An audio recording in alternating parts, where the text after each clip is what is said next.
Up 3 Dub here. I ain't gonna say the other name. I got a couple things I want to talk to y'all about. As far as permits and a little about what happened to myself. First thing first, permits. You can renew them. Say like you got your permit in 2013, and you like, damn, it's been a while. You're gonna have to take the test over again for your permit. Now, from what I read, through my searching the web and all that, is that if your permit expire within that 30 days of expiration, if you take and you go back to the DMV, they'll let you renew it without taking the test again. Okay, don't worry. I'm using my Xbox One headphones. They clear out the sound real good. They straight. Don't worry about it. Secondly, man, what happened to me, man, is what happens to a lot of drivers, especially if you want to be home. Came home time. You know, basically my DM gave my truck away and it made me stick home for a long time. So I don't know if I'm going back tonight or what. So I still like night. So don't let one bad dispatcher ruin your thoughts about a company. Cause I know niggas like, oh, this company sucks. This dispatcher. That one dispatcher, man, maybe he get me back for not getting an empty trailer. Back when I was in New Jersey, maybe he not. Maybe he just wanted to put some money on the truck. So he say, hey, but for me that messed me up, man, and I can't be rolling like that. So we'll see what happens, man. I got a couple other things lined up. Anyway, third thing I want to talk about in this video, I know a lot of people got a stipulation on a operator to make the most money, this money, this money. It comes with a price, like any other. Well, some other people y'all may follow or might just see this video. If you don't want a life, or if you, I put it like this: if you got kids, you probably ain't gonna want to live on that road like an owner operator. So that'd be a bad idea because you basically got to pay off that truck, your fuel, anything that break on it. So you really ain't got time to be home. So you ain't gonna be home. So that's a sacrifice. You know, you're gonna have to think about. Because just being a company driver, you miss so much at home. Think about being an owner operator where you got to be on this truck like forever, all the time. You ain't gonna never see nothing, man. You're gonna miss birthdays, family events, maybe funerals, Lord forbid. Oh, and another thing I want to touch on that is you see a lot of truckers out there with these they trucks not like up to date. I want to say that, which is not a bad thing because if you can get a truck and it's not up to date and you make some money, cool. But I say that to say this: a lot of these guys jumping on any freight out there, and these companies with these lows are seeing that and they lowballing these prices.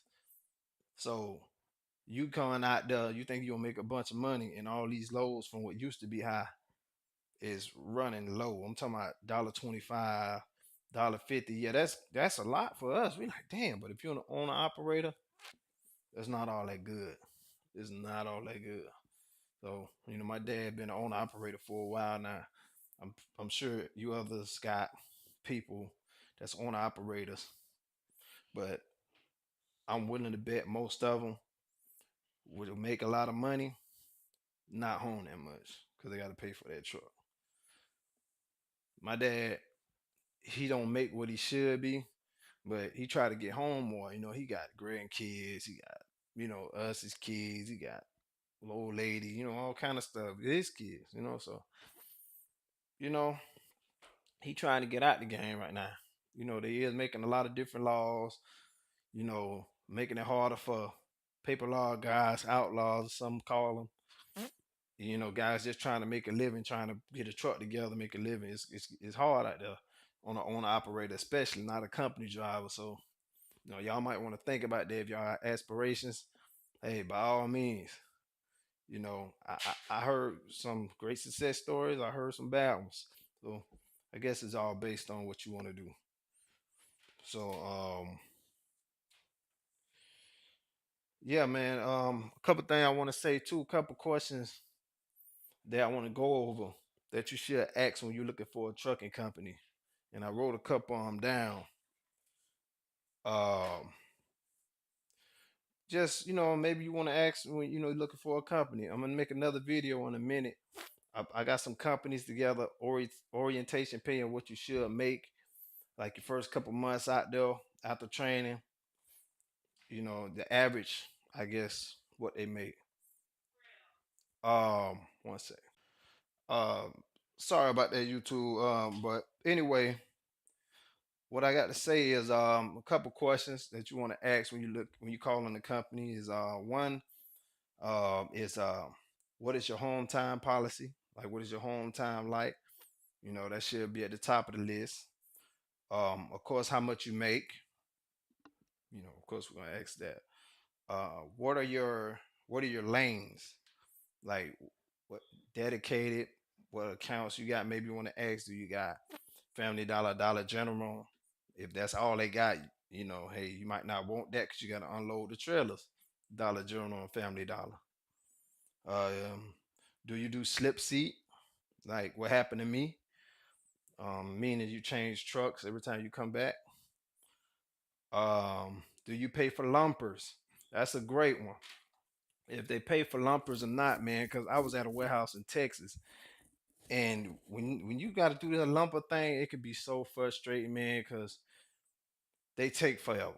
Because they got to unload every truck that come in there. Your company, if they don't pay for lumpers, it's coming out of your pocket, and then they might not pay it back, or they might be like, "Oh, send in the receipt and we'll pay it on the next check." That's money you out. You got to wait a week for. So that's a good question to ask. Another one is, do you have bonuses, sign-on bonuses, and how are they paid out? You want to ask that. Um, will I get a dedicated driver manager? Like I said in my last video, Warner I was with, you know, it happens. Couple guys get promoted. Some just want to lead the field. My first dispatcher at Warner, he was great, ran me how I wanted. One of them older guys. Now you get some of these young dispatchers, man, think they know it all. They gonna treat you how they treat you and run with it. You got very few young people out there that's dispatchers that's real good. So, and last but not least, how's your 401k and health benefits? You know, do y'all match at a certain point, at 50%, 2%, 3%? Let me know. You know what I'm saying? You want to ask that too. Um, basically, yeah. Oh, couple other things. Do you get detention and layover pay? I almost forgot. Do you get detention and layover pay? Basically, just layover pay is like you waiting between loads or whatever. Detention is they basically like unloading you in the time it takes.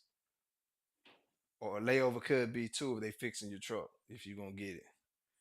A lot of companies don't pay, some pay 12 hour. Just don't want to figure out there's some pay $75 for that day for layover. Like, y'all depends. That's why you gotta ask. So just a couple things. I ran through real quick for y'all. Hope y'all enjoyed the video. Like, subscribe, man. Let me know if y'all don't know anything. Like I say, man, I'm just doing this for y'all as average guys who just doing this just to get a check and find something local.